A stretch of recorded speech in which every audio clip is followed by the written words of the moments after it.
এই জন্মদাতা এদিকে আসেন। কি আদর করবে আপনারে? বাবারে জন্মদাতা বলে কেউ?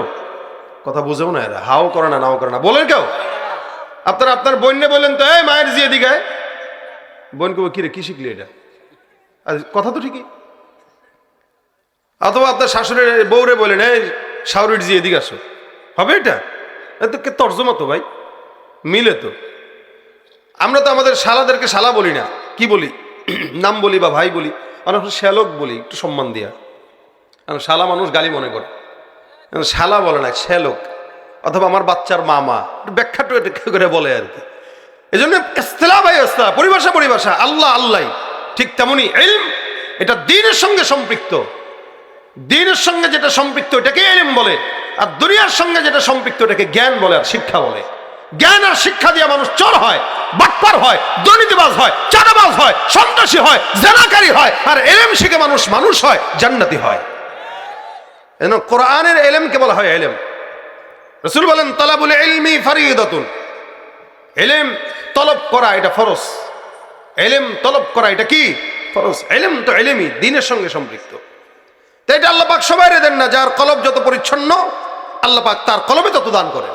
কলব পরিচ্ছন্ন থাকা দরকার। হযরত ইমাম শাফিঈ রাহমাতুল্লাহ আলাইহি অনেক বড় ইমাম, 4 ইমামের অন্যতম ইমাম। তো ওনার জেহেন কুওয়াতে হাফেজা এত প্রখর ছিল, ইমাম শাফিঈ রাহমাতুল্লাহ আলাইহি কোন জিনিস একবার খালি চোখ বুলাইলে 40 বছর মনে থাকতো। আমাদের থাকে গতকাল কি করছে আজকে মনে নাই, সকালে কি করছেন কি বলছেন মনে নাই। আমাদের জেহেনের অবস্থা এরকম কেন? যত গুনাহ বেশি জেহেন তত অপরিচ্ছন্ন, যত গুনাহ কম জেহেন তত পরিচ্ছন্ন। ইমাম শাফিঈর এক জিনিস 40 বছর মনে থাকতো। একবার রাস্তা দিয়ে হাঁটছিলেন তো একটা মহিলার পায়ের পাতার দিকে নজর গেছে। আগে তো দেখলেই মনে থাকতো, এখন পড়তে হয়। তো এই বিষয়টা উনি ওনার ওস্তাদের কাছে শিকায়াত করলেন।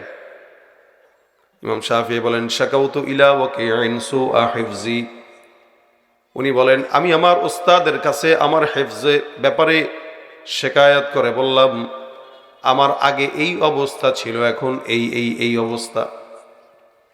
আমার ওস্তাদ আমার হালত শোনার পরে বললেন ফাউসানি ইলা তারকিল মাআসি, এক বাক্যে আমাকে ডাক দেয়া বলে শাফিঈ খবরদার গুনাহ মুক্ত হায়াত অবলম্বন করো, গুনাহ ছেড়ে দাও। কেন গুনাহ ছাড়বা? ফাইন্নাল ইলমা নূরুম মিন ইলাহি ওয়া নূরুল্লাহি লা ইউতা লিআসি, কারণ ইলম এটা আল্লাহর নূর। এই ইলমটা আল্লাহ পাক রব্বুল আলামিন কোন গুনাহগারের অন্তরে আল্লাহ পাক দেন না। এই কারণে মুসলমান যে যত বড় শয়তান, চোর, সন্ত্রাসী, বাটপার, দুর্নীতিবাজ দেখবেন এরা সারা জিন্দেগি চিন্তা করলেও একটা দুইটা সূরা মুখস্থ করতে পারে না। কারণ নফস নাপাক, যার কারণে আল্লাহ সিনার মধ্যে কোরআন ঢুকায় না। আর 5 বছর 7 বছর বাচ্চাদের অন্তর পরিচ্ছন্ন, যার কারণে 3 মাসেও হাফেজ কোরআন হয়ে যায়। কোরআন শেখার জন্য অন্তর পরিচ্ছন্ন থাকা দরকার, কারণ এটা দামি ইলম। এই কারণে নবী করিম সাল্লাল্লাহু আলাইহি সাল্লাম বলেন এই দামি ইলমটা যে শিখাবে, যে শিখবে, খায়রুকুম মান তাআল্লামাল কুরআনা ওয়া আল্লামা, তোমাদের ভিতরে যে শিক্ষা দেয় এবং শিক্ষা করে, যদিও মক্তবে শিক্ষা দেয় কিন্তু আল্লাহর দরবারে দামি। এলাকার বড় চেয়ারম্যান, মেম্বার, এমপি, মন্ত্রীর চাইতেও দ্বীনের ইলম যে শিখে, যে শিখায়, আল্লাহর দরবারে ওই বান্দার দাম সবচাইতে বেশি। সুবহানাল্লাহ, সবচাইতে বেশি ওই বান্দার দাম শুধুমাত্র ইলমের কারণে। এই কারণে হাদিসে পয়গম্বর বলেন সমুদ্রের মাছ পর্যন্ত যারা কোরআনের ইলম শিখে তাদের জন্য দোয়া করে। এই যে মরুভূমির, চারণভূমির সমস্ত পশু পাখিগুলোও দোয়া করে। আল্লাহ পাক রব্বুল আলামিন এদেরকে দোয়া করার জন্য আদেশ দিয়ে দিয়েছেন যে তোমরা এদের জন্য দোয়া করো। আর এরা এই গোটা উম্মতদের জন্য দোয়া করে। আপনি তো রাতের বেলা 4টা 5টা, সকাল 8টা 10টা পর্যন্ত ঘুমান। একদিন মাদ্রাসায় 4টার দিকে এসে দেখবেন শীতের ভিতরে কনকনে ঠান্ডা পানি দিয়াও এই ছোট ছোট বাচ্চারা কোরআনের জন্য উঠে যায় আর তাহাজ্জুদের নামাজে আপনাদের হেদায়েতের দোয়া করে। আপনি বাসায় বাবা হয়ে ঘুমান, কিন্তু আপনার সন্তান কিন্তু তাহাজ্জুদ পড়ে। আর তার দোয়ার বদৌলতে আল্লাহ পাক যত ভূমিকম্প, আযাব, গজব সব কিছু থেকে আল্লাহ পাক নিজে কুদরতিভাবে হেফাজত করে। সুবহানাল্লাহ। এই বাচ্চাদের দোয়ার বরকতে এদের জন্য মাছ দোয়া করে, আর এরা আমাদের জন্য দোয়া করে, যার কারণে আমরা বাঁচি। এই জমিন এখনো উর্বর এই হাফেজে কোরআনদের দোয়ার বদৌলতে।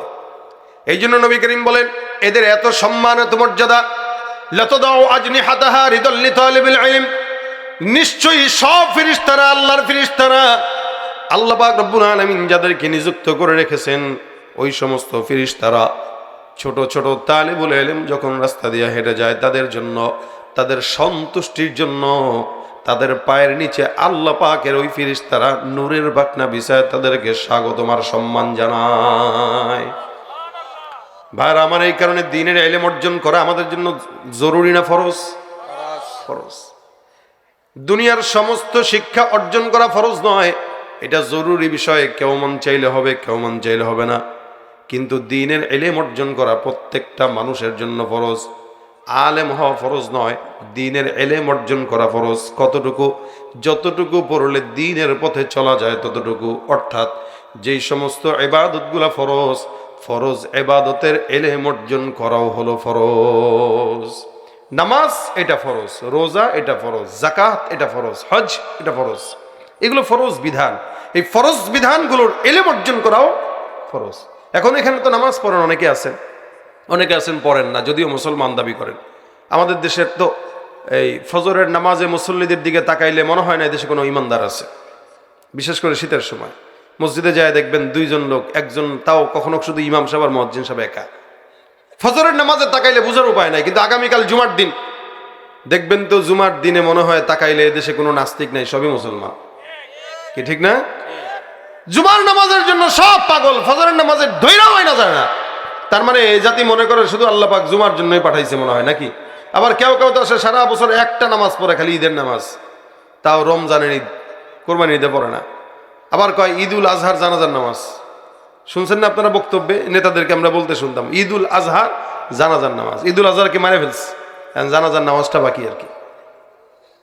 নামাজও পড়ে না, রোজাও রাখে না, জানেও না কেমনে করতে হয়। এ কারণে যেই ইবাদতগুলো ফরজ, এই ইবাদতগুলোর ইলম অর্জন করা ফরজ। যেমন উদাহরণ দিয়া বলি, নামাজ তো আপনারা পড়েন টুকটাক করে, যতটুকুই পড়েন। নামাজ ভাঙ্গার সর্বপ্রথম কারণ কি কেউ বলতে পারবেন? নামাজে অশুদ্ধ পড়া, এটা সবচেয়ে নামাজ ভাঙ্গার প্রথম কারণ। কেন? নামাজ যদি কেউ অশুদ্ধ পড়ে তেলাওয়াত, ওর নামাজ হবে না। আকসার মানুষ এখানে আছে যাদেরকে যদি জিজ্ঞাসা করিস, দেখেন ভাই ফজর সূরা ফাতিহাটা একটু শুনান, এই সূরা ফাতিহাটা নির্ভুলে শুনাইতে পারবে না। শুনাইতে পারবে, পুরোটা শুনাইতে পারবে, কিন্তু প্রত্যেকটা অক্ষরে অক্ষরে ভুল থাকবে। এখন এই লোকটা 50 বছর নামাজ পড়লেও মাসালা অনুযায়ী তার নামাজ কি হয় নাই? হয় নাই। আল্লাহ কবুল করলে সেটা আল্লাহর ব্যক্তিগত বিষয়, সেটা আল্লাহর হিসাব, ওটা তো আমাদের কাছে না। কিন্তু শরীয়তের হুকুম অনুযায়ী নামাজে অশুদ্ধ পড়া এটা নামাজ ভাঙের প্রথম কারণ। মনে করেন আপনি বললেন কুল হুয়াল্লাহু আহাদ, এই যে কুল শব্দটা, এটা বড় কফ, আর আরবিতে আরেকটা শব্দ আছে কাফ। কুল মানে বলুন, কুল মানে খাও। কেউ যদি বলে কুল হুয়াল্লাহু আহাদ বলুন, তিনি আল্লাহ যিনি একক। আর কেউ যদি বলে কুল হুয়াল্লাহু আহাদ, হবে কি খাও, তিনি আল্লাহ যিনি একক। আল্লাহরা কি খাইতে পারবেন আপনারা? বলেন তো অর্থটা কোন জায়গায় দাঁড়াইলো? কোথায় বলো, কোথায় খাও? এখন নামাজ যদি আল্লাহরে খান, আল্লাহ তো আপনার নামাজ খেয়ে দিবে। এই জন্য নামাজের ইবাদতটা যেহেতু ফরজ, তা নামাজ ফরজ ইবাদতের জন্য কোরআন শিক্ষা করাও কি ফরজ। যাকাত দেওয়া ফরজ, যাকাতের নিসাব এর ইলম জানাও কি ফরজ। হজ যেহেতু ফরজ, হজের আহকামগুলো জানাও কি ফরজ। এভাবে প্রত্যেকটা ইবাদত, রোজা যেহেতু ফরজ, রোজা কিভাবে ভাঙে, রোজা রাখার মাসালাগুলো কি, এগুলো জানা ফরজ। আপনি আপনার সন্তানকে ডাক্তার বানান, কোনো আপত্তি নেই, তবে ডাক্তার বানানোর আগে মাদ্রাসায় পড়ান, দ্বীনের ইলম শিখান। দেখবেন ডাক্তার হইলেও কষায়ের মতো কাউরে জবাই করবে না। আমাদের দেশের ডাক্তাররা আমাদেরকে জবাই করে। স্বাভাবিক রোগী যাবেন দেখবেন 10টা টেস্ট দিয়ে দিবে, 10 টেস্টে মনে করেন 10,000 নাই, ডাক্তারের পকেটে আছে 5,000, হাসপাতালে গেছে 5,000। সপ্তাহে 2 বার যাবেন, 2 বারই টেস্ট দিবে, যতবার যাবেন ততবারই টেস্ট দিবে, বলবে এই তুমি বেশি বুঝো না, আমি বেশি বুঝি, যতবার দিই ততবার করবা। জবাই করে। ইঞ্জিনিয়ার যদি কোরআনের শিক্ষা অর্জন করার পরে ইঞ্জিনিয়ার হয়, ওই ব্যক্তিটা ইঞ্জিনিয়ার হবে, কিন্তু রডের পরিবর্তে রোড ঘাটে বাঁশ দিবে না। রড দেয় না, বাঁশ দেয়, যার কারণে কিছুদিন পর পর রাস্তাঘাট সব পুকুর হয়ে যায়। কথা হইলো এটা যে আপনি দ্বীনের ইলম শিখান, তারপরে ডাক্তার বানান, ইঞ্জিনিয়ার বানান, ব্যবসায়ী বানান, রাজনীতিবিদ বানান। অনেক সময় চলে যায়, আপনারা দেন তো আলহামদুলিল্লাহ, কিন্তু সারা বছর তো আর দেন না, বছরে একবার মাহফিলে এসে কিছু দেন, রমজানে হাতে কিছু একটু দিলেন, কিন্তু বাকি বছরগুলো কিভাবে ওলামা একরামরা চালায় যায় একটু খেয়াল করেন। নিজের পকেটের টাকা, কখনো মার থেকে কখনো বাবার থেকে কষ্ট করে হলেও সে চালায়। যেই টাকা মাদ্রাসার পিছনে খরচ করে ওই টাকা দিয়ে জায়গা কিনলেও অনেক ফায়দা হইতো, কিন্তু কিনে না। কারণ এদেশের ওলামা একরামরা প্রত্যেকেই নিজের জায়গা, ফ্ল্যাট, গাড়ি বাড়ি করার চাইতে একটা দিনের প্রতি নিজের টাকাগুলো খরচ করবে এটাকেই পছন্দ করে, নয়তো এই পর্যন্ত এলেম আসতো না। হযরত আবু হুরায়রা বলেন, নবী করিম সাল্লাল্লাহু আলাইহি ওয়াসাল্লামকে যখন বললেন, আমি তোমাকে গনিমতের মাল দিতে চাই, তুমি কিনিবা কিনা? আল্লাহর নবীর সাহাবী আবু হুরায়রা ডাক দিয়া বলেন, ইয়া রাসূলুল্লাহ, আমার কাছে গনিমতের মালের চাইতে আপনি পয়গম্বরের সিনার মধ্যে যে ইলম আছে, ইলমের দাম বেশি। নবী, আপনি দয়া করে আপনার ইলম থেকে কিছু নূর আমাকে দান করে দেন। এই ইলমটাকে আল্লাহর নূর বলা হয়। আল্লাহ পাক যেটাকে জিবরিল আমিনের মাধ্যমে পয়গম্বরের সিনার মধ্যে সুন্দর করে বসায় দিলেন, সুবহানাল্লাহ। এই ইলমটাকে আল্লাহ পাক রব্বুল আলামিন প্রথমে লৌহে মাহফুজে দিয়েছেন, ওখান থেকে আল্লাহ পাক রব্বুল আলামিন নাযালা বিহির রূহুল আমিন, আল্লাহ পাক ডাক দিয়া বলেন জিবরিলের মাধ্যমে নাজিল করলাম। আমি আল্লাহ পাক রব্বুল আলামিন জিবরিল আমিনের মাধ্যমে নাজিল করে এটাকে আমার পয়গম্বরের সিনার মধ্যে ঢুকায় দিলাম। নবী করিম সাল্লাল্লাহু আলাইহি ওয়াসাল্লামের সিনার সঙ্গে জিবরিলের সিনা লেগে গেল। আল্লাহর ফেরেশতা জিবরিল প্রথমবার এসে ডাক দেয়া বলেন, ইকরা, নবী পড়েন। নবী বলেন, আমি পড়তে জানি না। জিবরিল আবার বললেন, পয়গম্বর পড়েন। নবী বলেন, আমি পড়তে জানি না। বারবার যখন বললেন আল্লাহর নবী, বারবার যখন বলতেছেন আমি পড়তে জানি না, জিবরিল তৃতীয়বার চাপ দিলেন বুকের সঙ্গে বুক। যখন নাকি বুকের সঙ্গে বুক মিলল, সিনার সঙ্গে সিনা মিলল, আল্লাহর নবী সাল্লাল্লাহু আলাইহি ওয়াসাল্লাম পড়া শুরু করলেন। সিনার থেকে সিনা আল্লাহ পাক রব্বুল আলামিন ইলমটাকে দান করে দিলেন। এ মুসলমান, আল্লাহ পাক রাসূলের সিনার ভিতরে কোরআনটাকে বসায় দিলেন। অথচ অন্যান্য যত নবী রাসূল আসছেন সব নবীদেরকে আল্লাহ পাক সিনার মধ্যে বসায় নাই, আল্লাহ পাক হাতের ভিতরে কিতাবগুলো ধরায় দিয়েছেন। মূসা পয়গম্বরকে আল্লাহ কিতাব হাতে ধরায় দিলেন, আল্লাহ পাক ঈসাকেও হাতে ধরাইলেন, দাউদকেও হাতে ধরাইলেন। সব নবীদেরকে আল্লাহ পাক রব্বুল আলামিন কিতাবটাকে হাতের ভিতরে ধরায় ধরায় দিয়ে দিলেন। আল্লাহ পাক বলেন, হে মূসা পয়গম্বর, এই কিতাবের দায়িত্ব তোমার।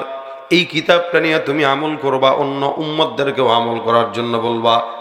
এটার দায়িত্ব আমি আল্লাহর হাতে নাই। কিন্তু আল্লাহ পাক রব্বুল আলামিন পয়গম্বর মুহাম্মদুর রাসূলুল্লাহ সাল্লাল্লাহু আলাইহি ওয়াসাল্লামকে যখন কোরআন দান করলেন, একবারে হাতের ভিতরে ধরার নাই। আল্লাহ পাক 23 বছরের নবুয়তের জিন্দেগিতে আমার পয়গম্বরের সিনার মধ্যে কোরআনটাকে বসায় দিয়েছে। আমার আল্লাহ পাক কোরআনটাকে বসায় দিয়ে খেলতেন। আল্লাহ পাক রব্বুল আলামিন বলেন, ইন্না নাহনু নাযালনা যিকরা ওয়া ইন্না লাহু লাহাফিজুন। আমার আল্লাহ পাক রব্বুল আলামিন বলেন, কোরআনটাকে আমি আল্লাহ নাজিল করলাম। এই কোরআনটার জিম্মাদারির দায়িত্ব আমি আল্লাহর। কোরআনটা আমি দিলাম, আমি নাজিল করলাম, জিম্মাদারি আমি আল্লাহর। এই কোরআনটা আমি আমার পয়গম্বরের সিনার ভিতরে ঢুকাইলাম। আল্লাহ নবী ডাক দিয়া বলে, আমি ছিলাম উম্মি নবী, আমি কোরআন জানতাম না। আল্লামানি রব্বি ফা আহসানা তালিমা ওয়া আদ্দাবানি রব্বি ফা আহসানা তাদিবা। আল্লাহ নবী বলেন, এই ইলমটাকে আল্লাহ পাক রব্বুল আলামিন নিজে আমাকে শিক্ষা দিয়েছেন। আমি আদব জানতাম না, আমার আল্লাহ নিজে আমাকে শিক্ষক হয়ে আদব আখলাক কোরআন শিক্ষা দিয়েছেন। সুবহানাল্লাহ। এ ভাইরা আমার, এই জন্য ইলমটাকে আল্লাহর নূর বলা হয়। এটা আল্লাহ পাক সিনার ভিতরে ঢুকায় দেয়। আবু হুরায়রা ডাক দিয়া বলেন, ইয়া রাসূলুল্লাহ, আপনার সিনার ভিতরে যে ইলমের নূর আছে পয়গম্বর, ওই নূরটা আমাকে দেন। আল্লাহর নবী বললেন, হে আবু হুরায়রা, এই জায়গায় বসে যাও। আমি আবু হুরায়রা বসলাম, পয়গম্বর বসলো, মাঝখানে একটু জায়গা খালি। নবী আমাকে ডাক দিয়া বলেন, হে আবু হুরায়রা, তোমার গায়ের চাদরটাকে তুমি মাঝখানে বসায় দাও। আল্লাহর নবীর কথা অনুযায়ী আমি চাদরটাকে মাঝখানে বসায় দিলাম। মাঝখানে চাদরটা বিছাইলাম। আমার পয়গম্বর তখন কি যেন পড়লেন, আল্লাহর নবী সাল্লাল্লাহু আলাইহি ওয়াসাল্লাম কি যেন পড়লেন, তারপরে চাদরের ভিতরে রাখলেন। নবী আমার ডাক দিয়া কয়, আবু হুরায়রা, এই চাদরটা ভাঁজ করে তুমি তোমার সিনার সঙ্গে লাগায় নাও। আল্লাহর নবীর কথা অনুযায়ী আমি চাদরটাকে আমার সিনার সঙ্গে লাগায় নিলাম। আল্লাহর কসম করে বললাম, নবীর চাদরটা, ওই চাদরটা যখন আমি আমার সিনার ভিতরে জড়ায় ধরলাম, সেদিনের পর থেকে আমি আবু হুরায়রার কলবের ভিতরে আল্লাহ পাক রব্বুল আলামিন ইলমের গভীরতা দান করে দিয়েছেন। সুবহানাল্লাহ। ইলমটা সিনার থেকে সিনায় আল্লাহ পাক রব্বুল আলামিন দেন। জিবরিলের সিনার থেকে মুহাম্মদুর রাসূলুল্লাহর সিনা, মুহাম্মদের সিনা থেকে সাহাবা আজমাইনদের সিনা, সাহাবা আজমাইনদের সিনা থেকে তাবেঈদের সিনা, তাবেঈদের সিনা থেকে তাবেঈদের সিনা, আইম্মায়ে মুজতাহিদিনদের সিনা। এই সিনার থেকে সিনার ইলমটা ১৫০০ বছর পর্যন্ত চলতেছে। এ মুসলমান, আমাদের আকাবিরদের সিনার থেকে ইলমের নূর দিয়ে উলামা ইকরাম চলতেছে। এই কোরআনের ইলমের নূর বাংলা বুখারী আর কোরআন তরজমা দেখলেই নূর পাওয়া যায় না, জ্ঞান অর্জন করা যায়, কিন্তু ইলমের গভীরতা পাওয়ার জন্য আকাবিরদের সোহবত অবশ্যই দরকার আছে না? না, সোহবতের মাধ্যমে দিন শিখা লাগে। ওলামা একরামের সামনে বসতে হয়, হাঁটু গেড়ে বসতে হয়, শিখতে হয়, সোহবতে থাকতে হয়। আমার ওস্তাদ শেখ ইসলাহি মুরব্বী হযরত হাফিজউদ্দিন দামাত বরকাতুহু, মুফতি হাফিজউদ্দিন সাহেব, মালিবাগ মাদ্রাসার প্রধান মুফতি, উনি ছিলেন হযরত আসাদ মাদানী রহমতুল্লাহ আলাইহির খলিফা। হযরতকে আমরা মাদ্রাসায় দেখতাম।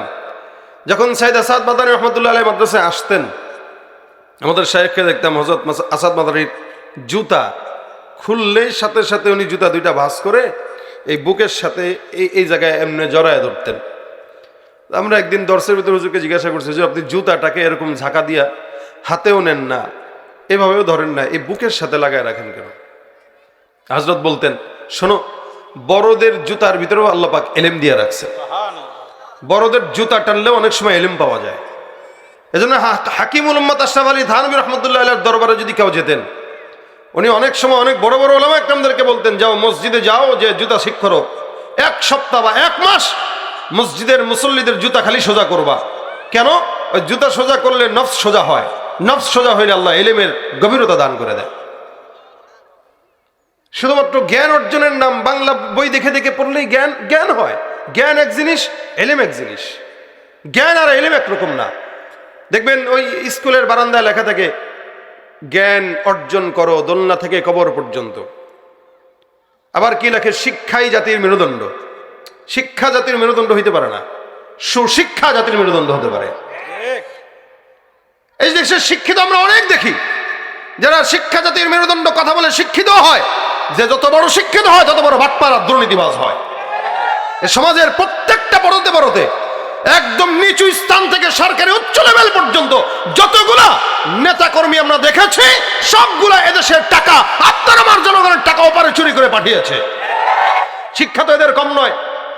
কই মেরুদণ্ড তো হইল না, মেরুদণ্ড তো বাঁকা হয়ে গেছে। শিক্ষা জাতির মেরুদণ্ড হতে পারে না। বর্তমান জমানায় যে যত বড় চোর হয় ও তত বড় শিক্ষিত হয়। এ কারণে কোরআনের শিক্ষা যার ভিতরে থাকবে, ওই শিক্ষা জাতির মেরুদণ্ডকে সোজা রাখতে পারবে। শিক্ষা জাতির মেরুদণ্ড হতে পারে না, কোরআনের শিক্ষা জাতির মেরুদণ্ড। জ্ঞান আর শিক্ষা আর ইলম একরকম না। জ্ঞান শিক্ষা এক জিনিস, ইলম এক জিনিস। এখন আপনারা বলবেন, ভাই ইলমের তরজমা করলে তো জ্ঞানই আসে। ইলমের তরজমা করলে জ্ঞানই আসে, ঠিক আছে, কিন্তু ইলম এটা একটা পরিভাষা। পরিভাষার কোনো তর্জমা হয় না। যেমন আল্লাহ, আমাদের রবকে আল্লাহ, আল্লাহর কোনো ব্যাখ্যা নাই, তর্জমা নাই, আল্লাহ আল্লাহই। অনেকে বলে সৃষ্টিকর্তা, অনেকে বলে ভগবান। সৃষ্টিকর্তা কি রে ভাই? যে এটা সৃষ্টি করছে এটাও একটা সৃষ্টি, নতুন সৃষ্টি। সৃষ্টি তো সৃষ্টি, কিন্তু রবকে সৃষ্টিকর্তা বলা না চাই, রবকে আল্লাহই বলতে হয়। সৃষ্টিকর্তার শ্রী বাদ দিলে যেটা হয় ওটার কোনো অর্থ নাই, ভগবানের ভ বাদ দিলে যেটা হয় এটার কোনো অর্থ নাই।